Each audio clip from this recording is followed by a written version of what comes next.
Here's another quick tip from Cindy B's. Have you tried making a block that has a lot of points going into the center? And when you go to press your seams, you get that lump and it never seems to lie flat? Well, today I'm going to show you how to spin that seam.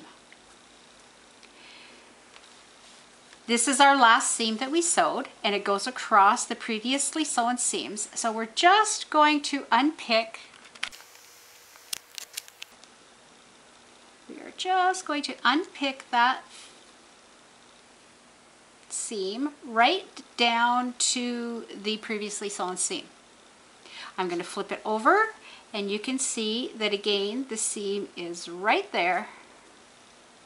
And again, I'm going to pick it down.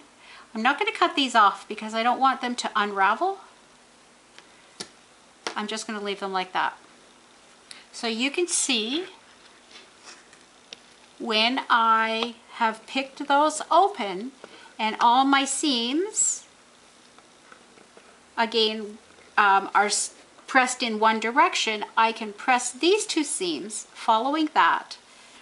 Use my fingers, press that open.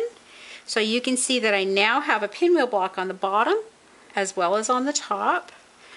When I take that and give it a little press, you can see that it lies so much nicer, so much flatter, be a lot easier to quilt when you're done.